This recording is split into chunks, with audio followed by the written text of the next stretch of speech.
Thanks, Chairman. And first of all, I want to welcome the witnesses. My understanding is from documents I've looked at is that you have licenses to 2024, some of you.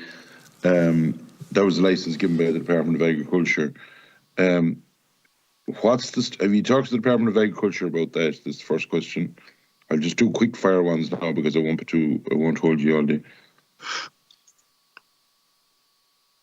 Anyone answered there? Or has anyone a comment to pass on that from the witnesses? Hello? Yes. Yeah. Thank you, Deputy. We have been issued a license to 2024 by the department, and it came as a shock to us when they brought in prohibition. The program for government is a phase out, and look, we were lucky at a phase out and being compensated maybe at the end of 2024. But now it is a prohibition that's in front of us. So just to be clear, you're accepting that it's a prohibition that's in front of you now, yeah?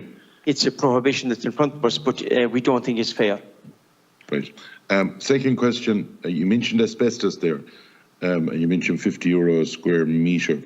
If there's asbestos, I presume the asbestos under getting rid of it is to go to Germany or somewhere like buildings around the country. Is that correct? Because that's an expensive game. Yeah, this is a very, very expensive game. Both the removal from the sheds and the removal off the farm, because this has to go to Germany, and it is calculated by the square tonnage. Lovely. The next question is, you talked about, at the moment, take me through this because I'm not an expert on mink by no means. Could you take me through this at the moment with your mink? How you say when they're ready for killing or whatever, how you kill them? Right, I suppose. Firstly, do you do it yourself on site? We do, yeah, we do it ourselves on site. But before this happens, we are inspected by a European veterinarian, and he comes and he certifies the euthanasia box and all the euthanasia equipment. Yeah. He checks our training schedule, and then once that's up to date, then everything proceeds on the farm. Lovely. Right, and say you have your own, we'll call it your own abattoir, that type of a thing, that'll kill it, that you can kill them. Many would you be fit to kill in a day? It all depends on it's not like normal abattoirs. It all depends on weather. It all depends on the amount of light and the different colours of animals. We could, every day is actually different, so it would be very hard to give a number to you. But yeah, on average, 400 or 500 animals could be euthanized on any particular day. Okay. In the line of, my understanding is from documents I've read, is that it's sort of in a 7-year cycle that's no more than other types of farming. You could have a few good years and a few bad years. That's why you're going for the 10-year system, the way you'll try and pick up a couple of middle and fairly good years, along with the 7 years that's bad.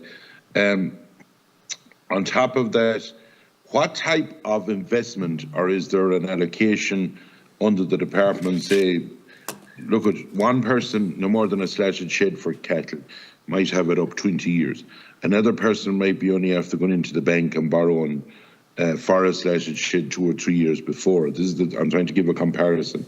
What sort of infrastructural upgrades would be done, and is there an allocation in the department's agreement with you for doing that, for basically compensating? There's no point in, if someone is after spending a good few quid and then they're told to get out and then they have obviously borrowings, is there anything to say, to show, if you were able to show that you had extra infrastructural spending over the last 3 or 4 years, would you be able to, is there something there in the department's compensation scheme? Is that's my last question, because I want to let the other guys in as well. Okay, I'll take that if that's okay.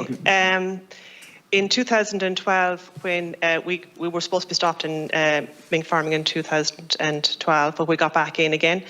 And the Department of Agriculture upped their game, and they wanted the farms to be better equipped and updated.